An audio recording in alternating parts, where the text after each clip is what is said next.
ஸ்ரீ குருப்யோ நமஹ. ஓம் நமோ பகவதே வாசுதேவாய. ஸ்ரீமன் நாராயணீயம் 64வது தசகம். ஸ்ரீ கோவிந்த பட்டாபிஷேகம். ஆலோக்ய சைலோத்தரணாதிரூபம் பிரபாவமுச்சைஸ்தவ கோபலோகாஹ விஸ்வேஸ்வரம் த்வாமபிமத்ய விஸ்வே நந்தம் பவஜாதகமன்பபிருச்சன். இந்த 64வது தசகத்தில் கோவிந்த பட்டாபிஷேகத்தை வர்ணிக்கிறார் பட்டதிரி. அதில் 1வது ஸ்லோகத்தில் குருவாயூரப்பனை பற்றி சொல்கிறார். ஓ குருவாயூரப்பா, கோபர்கள் எல்லோரும் நீ கோவர்தன மலையை தூக்கியது போன்ற மிக உயர்ந்த மகிமைகளை பார்த்தார்கள். உடனே அவர்கள் உன்னை இறைவனே அவதாரம் எடுத்ததாக கருதி நந்தகோபரிடம் உன் ஜாதகத்தை பற்றி கேட்டார்கள் அல்லவா குருவாயூரப்பா? இன்னும் குருவாயூரப்பனை பார்த்து பட்டதிரி கேட்குறார். கர்கோதிதோ நிர்கதிதோ நிஜாய வர்காய தாதேன தவ பிரபாவஹ பூர்வாதிகஸ்த்வயனுராகயேஷாம் ஐதிஷ்டதாவத் பகுமானபாரஹ. இந்த 2வது ஸ்லோகத்தில் கோபர்களின் பக்தி வளர்ச்சியை வர்ணிக்கிறார் பட்டதிரி. அவர் குருவாயூரப்பனை பார்த்து சொல்கிறார். ஓ குருவாயூரப்பா, முன்பு உன் நாமகரணம் நடந்த பொழுது கர்கமுனிவர் உன் தந்தை மற்றும் நெருங்கிய உறவினர்களிடம் உன் பெருமைகளை பற்றி ரகசியமாக கூறியிருந்தார். இப்போது நந்தகோபர் கர்கமுனிவர் கூறிய உன் பெருமைகளை கோபர்களுக்கு சொன்னார். இதை கேட்ட கோபர்கள் உன்னிடத்தில் இருந்த அன்பும் பெருமதிப்பும் முன்பு இருந்ததை காட்டிலும் பல மடங்காக உயர்ந்தன அல்லவா குருவாயூரப்பா? குருவாயூரப்பனை பார்த்து பட்டதிரி சொல்கிறார். ததோ மமனோதித தத்வபோதஹ சுராதிராஜः சஹ திவ்யகவ்யா உபேத்ய துஷ்டாவசனஷ்டகர்வஹ ஸ்பிருஷ்ட்வா பதாப்ஜம் மணிமௌலிநாதே.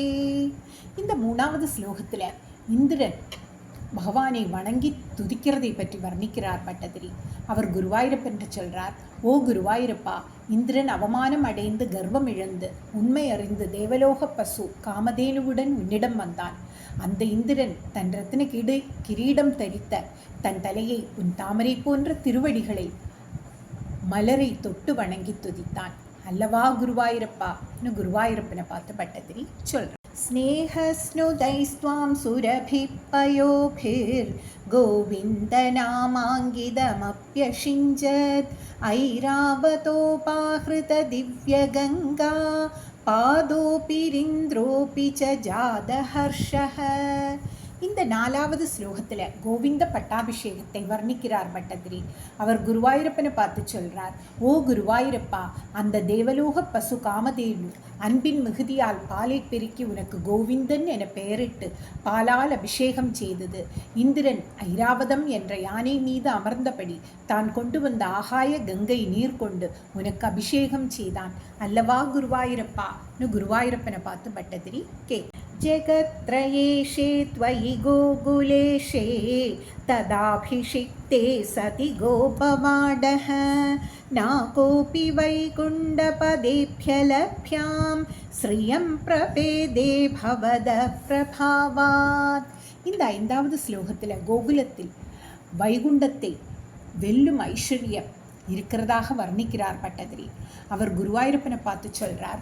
ஓ குருவாயூரப்பா, 3 உலகங்களுக்கும் நாயகனான உன்னை கோகுலத்தின் நாயகனாக பட்டாபிஷேகம் செய்யப்பட்ட பொழுது உன் பெருமையால் சொர்க்கத்திலும் வைகுண்டத்திலும் கிடைக்காத ஐஸ்வர்யம் கோகுலத்தில் கிடைத்தது அல்லவா குருவாயூரப்பா?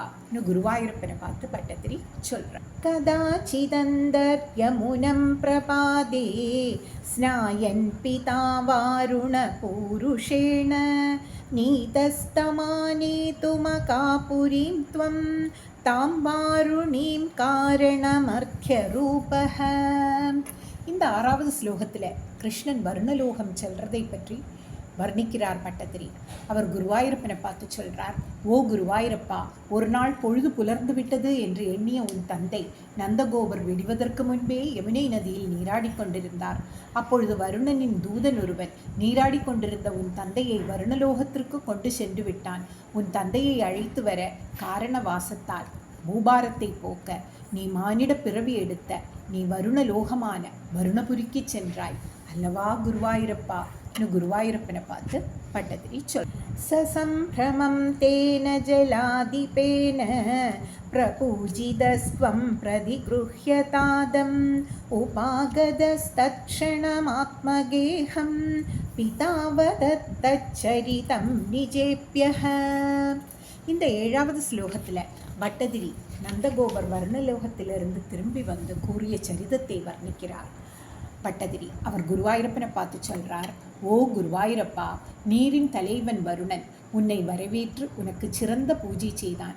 அப்பொழுதே நீ உன் தந்தை நந்தகோபரை மீட்டுக்கொண்டு உன் இருப்பிடமான கோகுலத்திற்கு வந்து சேர்ந்தாய்.